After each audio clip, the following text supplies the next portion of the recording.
And good morning, everyone. My name is Grant LaFleche. I'm a columnist and reporter with the St. Catharines Standard, and this is your regular Chat with the Chief with Niagara Regional Police Chief McGuire. And we're here just to talk a little bit about some of the issues of the day surrounding policing and the community. So thanks for coming in again, Chief. We appreciate you taking the time out of your busy schedule. Oh, thank you. Always good to be here.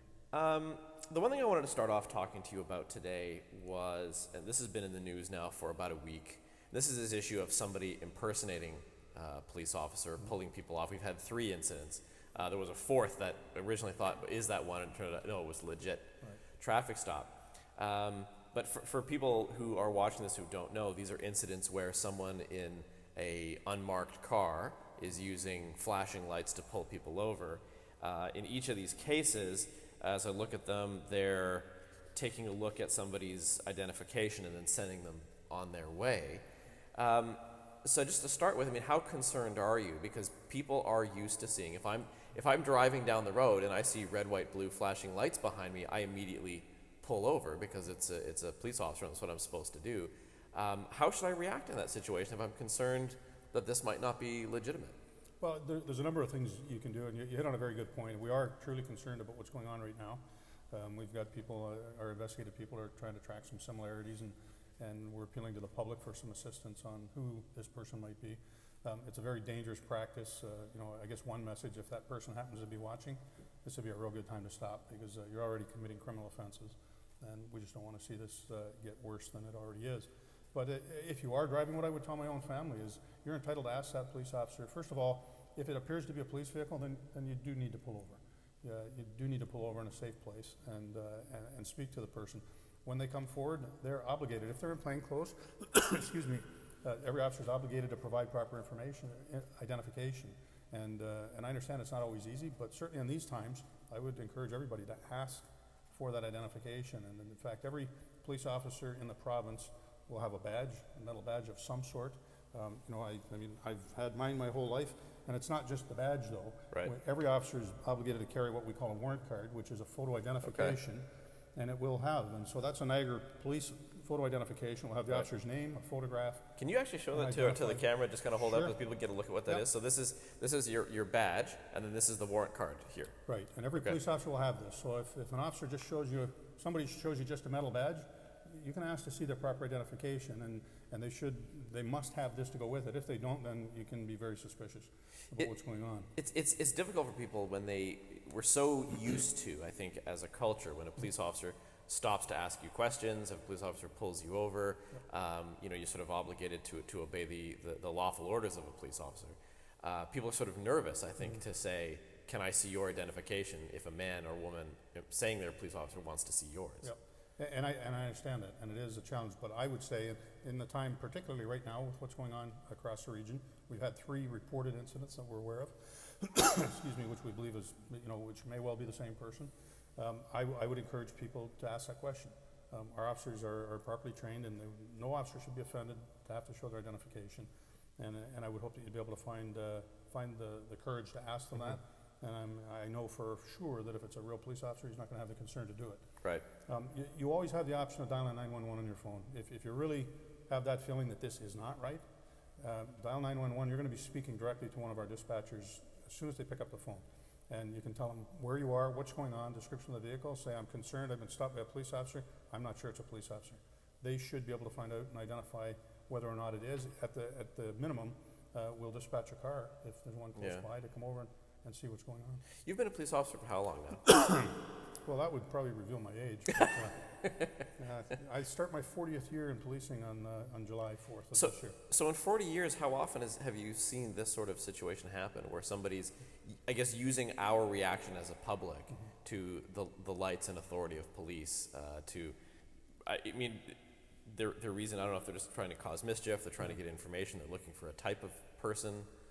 It's not completely unusual. It doesn't happen often, but I've certainly heard about it over the years a number of times. We get people that falsely identify themselves when they get into situations in a bar or a shopping mall or going door to door from time to time. We get some of those, and I have heard of cases like this where people are actually driving cars that are kind of dressed up to look like an unmarked police car and have done these things. So it is a violation. It is a criminal code violation to impersonate a police officer. So we're hopeful that we'll be able to get to the bottom of this soon. But safety is the key for the people being stopped. And if you truly believe that you're in an emergent situation, dial 911 and know that you'll be speaking to somebody, in the police department right then and there. And just for the edification of our viewers, plainclothes officers will also conduct. They will pull. They will on occasion pull Yes, a they will. car over. Plainclothes officers, including myself. I mean, I've been known to stop a couple of cars in the region where I see things that occur in front of me. But I drive an unmarked vehicle, but it has lights on it that I'll put on for safety purpose, and I will identify myself with exactly what I just showed you. Tell them who I am. Tell them I'm a police officer, what the reason is, and have that conversation. But yeah, our plainclothes police officers are out there all the time. They might be in suits. Some of them might be in jeans. So it does make it a difficult situation at times. But if they're the real deal, ask them to see their identification and their photograph. Does the unmarked cars, do they just have the light in the dash like in the old movies? They'll put the red light on the... Some do. Most of the ones now, I don't think we have the old revolving lights anymore. They've gone to the LEDs and the strobes for the most part. Right. But there will be mine, for instance, it just sits up on the top of the windshield, and there's a couple in the back, but the one that you would see is a strobe LED flashing. And blue they're red, white, blue? Usually blue and red. Blue and red? Yeah. Okay. So if somebody's flashing green lights at you, don't... That's a volunteer firefighter. I volunteer learned that fi- once I got to the region too. Wasn't too sure what they were, but I realized that's who they are. The other thing I want to talk to you about, because this has been, this came up last year with some changes that you've instituted in how your downtown patrols work, and that's having a mental health worker in some instances patrolling with your officers. We had an incident earlier this week that got a lot of attention because it was right in the middle of the public. It was a homeless gentleman who collects and stacks shopping carts full of cardboard box and other junk, and that had to be removed because it was a hazard. A couple of your officers responded. The gentleman got very upset, and I thought they did a great job in kind of keeping him calm and dealing with the situation. But one of the things that struck me, for instance, was when I asked one of the officers, is the mental health nurse on duty? And I was told, well, no, she's not on duty. And now this is only in the evening, if I recall. Most of the evening time, we do have, it's a limited program right now, so we don't have a lot. And we're just testing it in St. Catharines. The pilot has been almost a year now. And it's, but we've tried to identify through our analysis of times of calls the best time to use them. Right. And they're generally in an afternoon, evening shift that works out of one district and rides with a police officer. So it's a mental health worker that has full access to the mental health, all their data and systems. So in a case like that, they would have known who this gentleman was. I think a lot of people downtown do know him, or at least to see him, and they would have been able to bring up all their information on their screen about, whether he's had any kind of a recent treatment, or if he's any type of medications, any other dangers that they need to deal with, or best way to approach.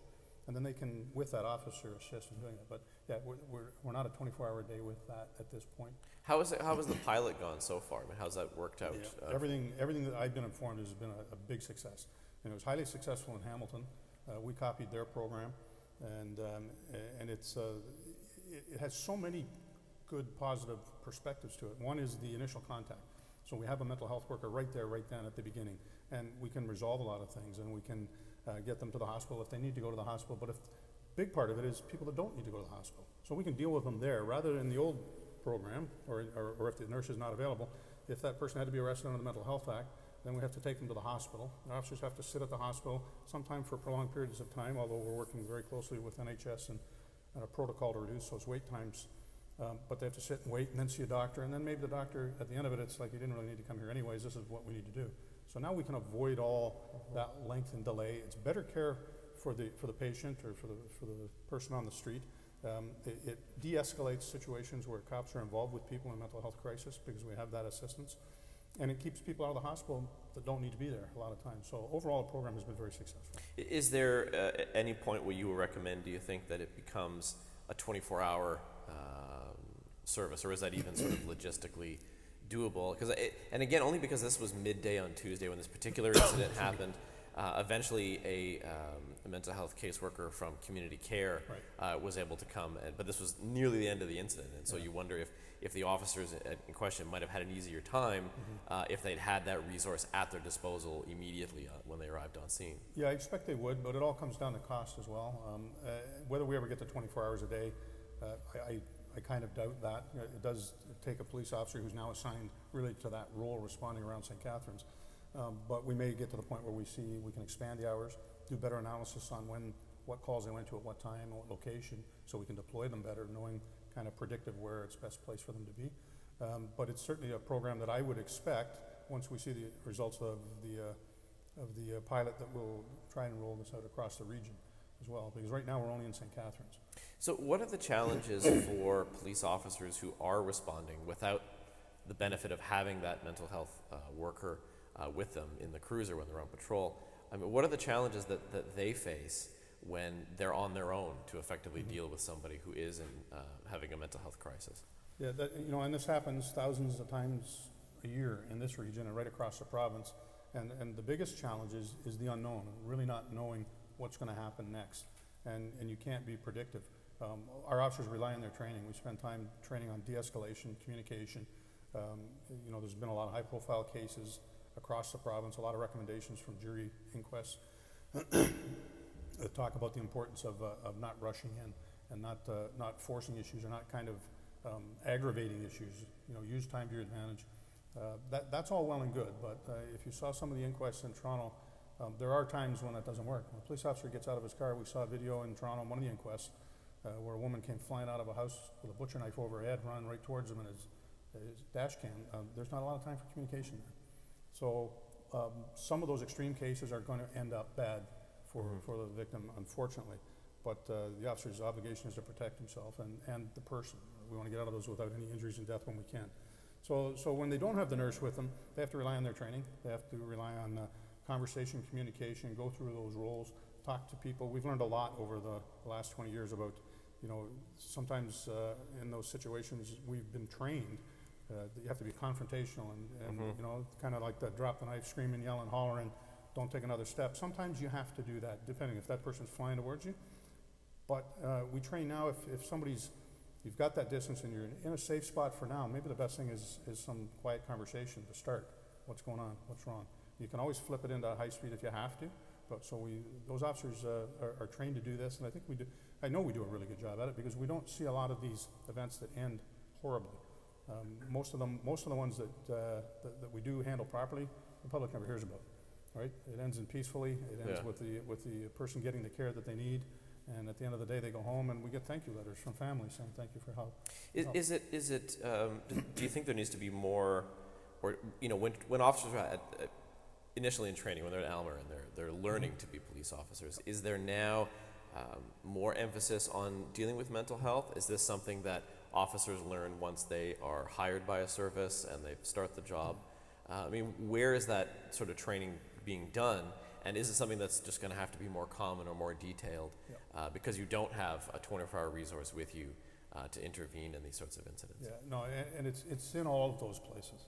So the training starts in Aylmer, and I know the ministry is working hard to have committees together that are redeveloping and redefining de-escalation training and processes that the constables will get at their onset at Aylmer. But then we also, every service, I know in Niagara, we bring our officers here and we train them at our own Center of Excellence up in Welland. Once they graduate Aylmer, they go there and get some more training, and local training, and scenario playing, and role playing, and understanding. We get lectures from people in the health system to help them understand that. So it's we're well beyond the time of policing when it was like just get in there and fight for your life. It's now, although there are times when that has to happen. So they do get the training, they do get the experience, and unfortunately in this day and age, they get it pretty quick because a lot of our calls. I don't know the exact percentage, but there's a big percentage of our calls that involve some form of mental health issues. Well, this has become one of the more recent issues of modern policing, isn't it? That so often police officers now become the first responder to a mental health crisis that they're not necessarily. That's not supposed to be the role of a police officer by definition, but it's one that you've had to accept and learn to cope with anyway. Absolutely, and it consumes a lot of our time. But I guess what you touched on at the beginning is we were the call of last resort. Now I truly believe that the police are really the call of only resort. From the times that most of the mental health agencies or places close at whatever time, at 6 or 8 o'clock at night, we're the only ones that are out on the street until 8 o'clock in the morning when people come back. If somebody sees somebody walking through the streets of downtown St. Catharines, it looks like they're having some form of crisis. It's the old Ghostbuster thing. Who are you going to call? But it's not Ghostbusters, it's us. And so we're going to be the first ones there virtually every time. And, you know, and not that I'm no political expert on all of the ministries and what's happened, but over the last 20 years, a lot has changed, and there's a lot more people in crisis that are on the streets that don't have some of the ability to get the help that they need elsewhere.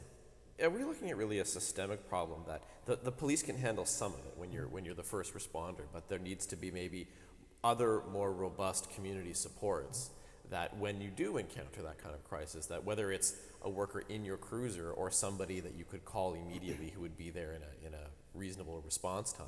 Yeah. Because certainly if you need a firefighter or a paramedic in an emergency, they're right there. Right. Or if they need you, you're right there. But if you need somebody to help cope with a mental health crisis who's maybe more specialist than your officers, Yeah. There's really nobody there. Well, right up front, you know, we do have great relationships. I don't want to paint the picture Yeah. that we don't. We've got great relationships with a lot of social agencies. And another unit that we have in our organization is called COAST, which is follow-up stuff. And we work very closely with all those different community care groups and people and medical and NHS, and it's for follow-up on calls that we go to. So the beauty is now, if an officer goes and we have the rapid response team and the health workers there, you can make an assessment. This person doesn't need to go anywhere. They're having a bit of a crisis. They're having this. They can talk to their doctor, and then we can follow up with COAST, which is our follow-up unit, which will bring in all those other agencies to help. So if we, you know, there may come a time, and I know it's been discussed in policing, where society has to get to the point where those people are available 24 hours a day, because there are people in crisis on the road 24 hours a day. So maybe they need to have cars that... Well, you have victim services that you can call on any time, day or night. Yes.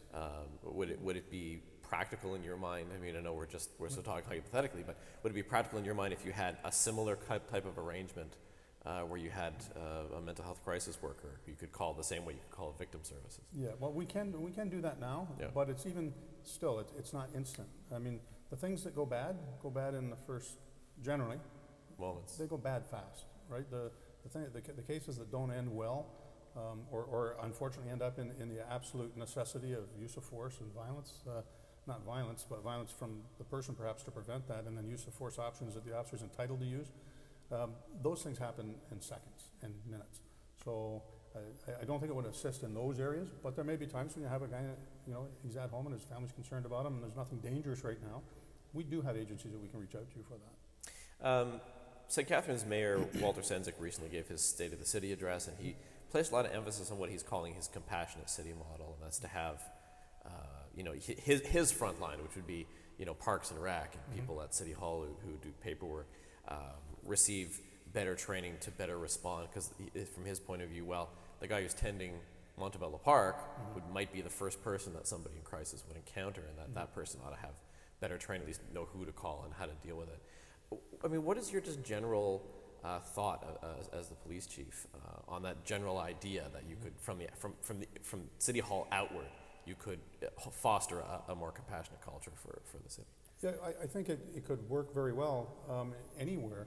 They're all government employees, and I've heard this model discussed in a number of different places where they talk about making sure that the guy that's driving the garbage truck, he might be the guy that should really have reported that, you know, road damage, or he should have reported some problem, or he should have reported a crime that he'd seen, and encourage them to continue and do that, because you've got a whole lot of eyes out there. We used to try in Toronto, we had a program where we accessed the taxis. We had a program with them where they were encouraged to contact the police, and they kind of joined the club.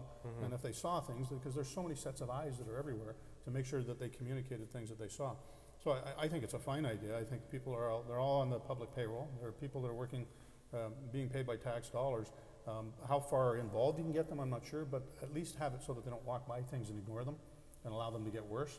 Or if there are some things that they shouldn't be taking action on, like this situation with the man with the shopping carts. I mean, it seems everybody knows him, knows of him, and knows the routine that he goes through. And I'm sure a lot of people know what type of reaction you might expect if he just came down with a garbage truck and started taking away all his carts. I would think, and I'm not suggesting anybody did anything wrong there, but I think we've all learned a lesson on that there's a better way to handle that. Maybe, you know, maybe like if we have to do this again 6 months from now, let's not forget what happened here. Maybe we can find a way to do it in a more calm fashion with him for the benefit of the man. Okay, well, we're just about out of time, but there's one question I want to ask. If you had your druthers as police chief, who do you want on your service?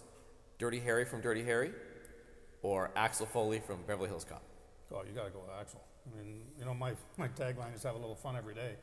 And no, I don't think I don't need Dirty Harrys this day and age. A little bit of Axel Foley, a little bit Maxwell Smart would fit right in. Maxwell Smart, okay. A couple of the detective offices. You know, I'm pretty sure Will Ferrell could play a good role in our service too, because we like to have some fun. Okay. Well, thank you very much for coming in, Chief McGuire.